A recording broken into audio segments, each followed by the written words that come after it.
చరిత్రలో ఈరోజు ఛానల్కి స్వాగతం.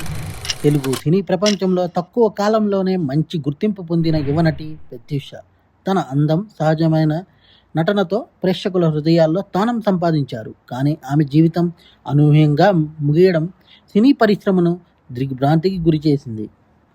ప్రత్యూష ఆంధ్రప్రదేశ్లో జన్మించారు. చిన్ననాటి నుంచే కళలపై ఆసక్తి ఉండేది. మోడలింగ్ రంగంలో అడుగుపెట్టి తరువాత సినిమా రంగంలో ప్రవేశించారు. ఆమె వ్యక్తిత్వం, చిరునవ్వు, సహజమైన అభినయం దర్శకుల దృష్టిని ఆకర్షించాయి.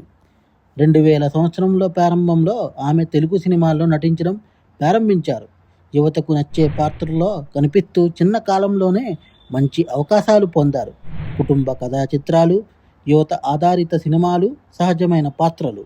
ఆమె కెరియర్ వేగంగా ఎదుగుతున్న దశలోనే భవిష్యత్తులో మరింత పెద్ద స్థాయికి చేరుకుంటుందని సినీ వర్గాలు భావించాయి.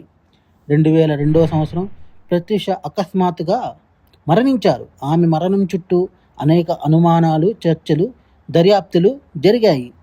అధికారిక నివేదికల ప్రకారం ఇది ఒక విషాద సంఘటనగా నమోదు చేయబడింది. ఆమె మరణం యువ అభిమానులను తీవ్రంగా కలిచివేసింది. తెలుగు సినీ పరిశ్రమలో ఇది ఒక విషాద అధ్యాయంగా నిలిచింది. ప్రత్యూష చిన్న వయసులోనే ప్రాణాలు కోల్పోయినప్పటికీ ఆమె నటించిన సినిమాలు ఇప్పటికీ ప్రేక్షకుల జ్ఞాపకాల్లో నిలిచాయి. ఆమె జీవితం, ఎదుగుతున్న ప్రతిభ, ఆశలతో నిండిన కెరియర్, అనూహ్యంగా ముగిసిన ప్రయాణం అనే 3 అంశాలతో గుర్తుండిపోయింది. ప్రత్యూష కథ మనకు జీవితం ఎంత విలువైనదో గుర్తు చేస్తుంది. ఆమె ప్రతిభ, చిరునవ్వు, నటన తెలుగు ప్రేక్షకుల హృదయాల్లో ఎప్పటికీ నిలిచిపోతాయి. మా కంటెంట్ మీకు నచ్చినట్లయితే లైక్ చేయండి, షేర్ చేయండి, సబ్స్క్రైబ్ చేయండి. మా ఛానల్ యొక్క నోటిఫికేషన్ మీ వరకు అందాలంటే కింద కనబడుతున్న బెల్ ఐకాన్ని ట్యాప్ చేయండి. Thank you.